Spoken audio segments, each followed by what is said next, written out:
Perusahaan baterai kendaraan listrik asal Korea Selatan yakni LG batal membangun ekosistem baterai electric vehicle atau EV di Indonesia. LG bersama konsorsium perusahaannya menarik investasi 7,7 miliar dolar atau setara dengan 128,84 triliun rupiah di Indonesia. Alasan dari batalnya investasi raksasa baterai kendaraan listrik Korsel di Indonesia tersebut lantaran adanya potensi pergeseran dalam lanskap industri yang akan berujung pada perlambatan sementara permintaan EV global. Meskipun konsorsium tersebut menarik investasinya di Indonesia, raksasa baterai EV tersebut tetap akan melanjutkan proyek baterai EV yang sudah berjalan dalam negeri bersama dengan Hyundai Motor. Sebelumnya proyek tersebut sudah dicetuskan sejak tahun 2019 dan progres investasinya berlangsung alot. Konsorsium ekosistem baterai EV yang direncanakan dibangun di Indonesia tersebut terdiri dari berbagai perusahaan seperti LG Energy Solution, LG Chem, LX International Corp, dan bersama BUMN RI.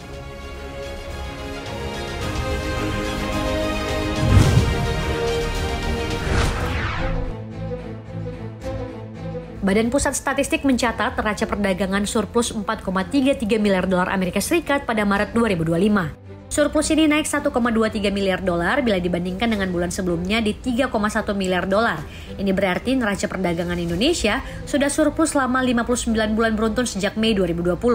Kepala BPS Amalia Adininggar mengungkapkan surplus neraca perdagangan Indonesia ditopang oleh surplus neraca non-migas sebesar 6 miliar dolar AS. Sementara itu, surplus neraca perdagangan juga didorong oleh nilai ekspor yang lebih besar daripada nilai impor. Pada Maret 2025, nilai ekspor Indonesia tercatat sebesar 23,24 miliar dolar Amerika Serikat atau naik 5,95% dari bulan sebelumnya. Sedangkan nilai impor tercatat sebesar 18,92 miliar dolar AS atau naik 0,38% dari bulan sebelumnya.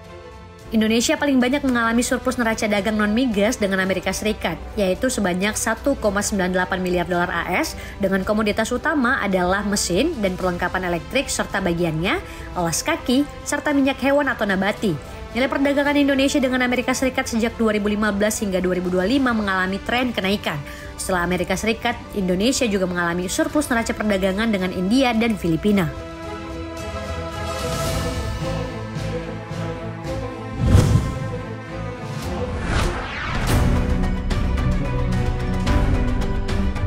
Pemerintah Amerika Serikat menyoroti perihal kebijakan Quick Response Indonesian Standard atau QRIS dan Gerbang Pembayaran Nasional atau GPN yang dikeluarkan oleh Bank Indonesia. Hal ini terungkap dalam laporan perkiraan perdagangan nasional 2025 yang dirilis oleh Kantor Perwakilan Dagang Amerika Serikat atau USTR pada akhir Februari lalu. Menurut USTR, para pemangku kepentingan di Amerika Serikat telah menyatakan kekhawatiran mengenai kurangnya konsultasi BI sebelum mengeluarkan peraturan. Amerika Serikat juga menyoroti peraturan BI tentang gerbang pembayaran nasional yang mewajibkan seluruh debit retail domestik dan transaksi kredit yang akan diproses melalui lembaga switching NPG yang berlokasi di Indonesia dan memiliki izin oleh BI. USTR menilai bahwa BI mengamanatkan agar kartu kredit pemerintah diproses melalui GPN dan mewajibkan penggunaan dan penertiban kartu kredit pemerintah daerah. Perusahaan pembayaran Amerika Serikat khawatir kebijakan baru ini akan membatasi akses terhadap penggunaan opsi pembayaran elektronik Amerika Serikat. Tim negosiasi AS telah buka suara perihal QRIS dan GPN ini.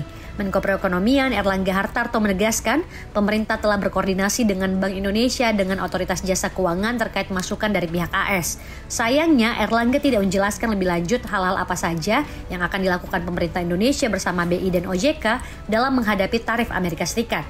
BI pun belum buka suara mengenai hal ini. Deputi Gubernur Senior Bank Indonesia Desri Damayanti enggan secara spesifik mengomentari kritikan AS terhadap sistem pembayaran itu. Ia hanya menegaskan bahwa sistem pembayaran tersebut selalu diterapkan pemerintah Indonesia melalui kerjasama yang setara dengan negara lain, asal sistem pembayaran masing-masing negara siap untuk terkoneksi bersama.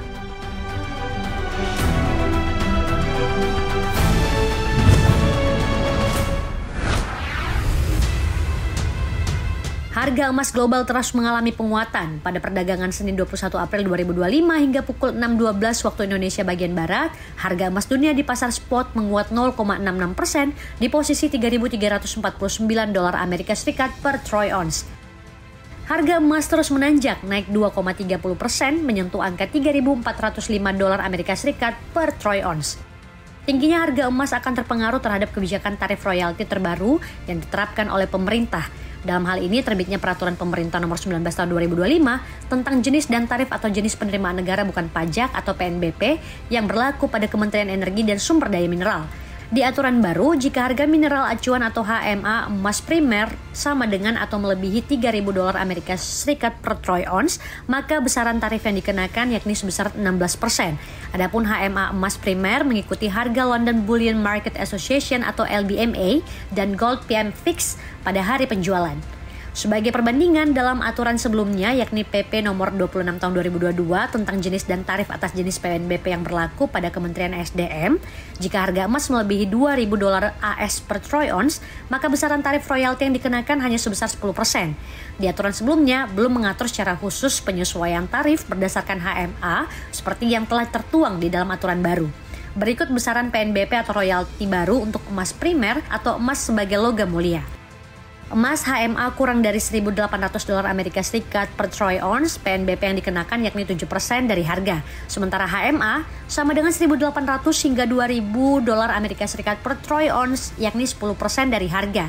Hingga di titik paling tinggi yakni lebih dari $3.000 Amerika Serikat per troy ounce akan dikenakan PNBP 16% dari harga.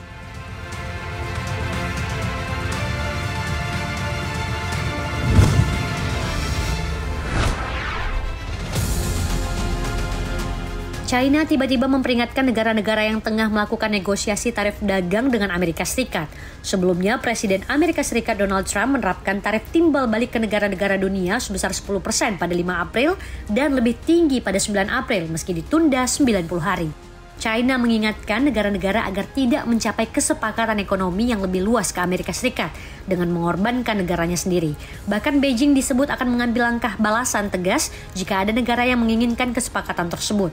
Pernyataan terbaru Beijing ke Washington ini meningkatkan retorika dalam perang dagang yang meningkat antara dua ekonomi terbesar di dunia tersebut. China mengatakan bertekad melindungi negara mereka dan pasti mampu melindungi hak serta kepentingannya. China pun bersedia untuk memperkuat solidaritas dengan semua pihak. Sebelumnya pemerintahan Trump tengah bersiap untuk menekan harga-harga yang mencari pengurangan tarif atau pengecualian dari Amerika Serikat untuk mengekang perdagangan dengan termasuk mengenakan sanksi moneter. Awal bulan ini, perwakilan dagang Amerika Serikat, Jamieson Greer, mengatakan hampir 50 negara telah menghubunginya untuk membahas tarif tambahan yang tinggi yang diberlakukan oleh Trump.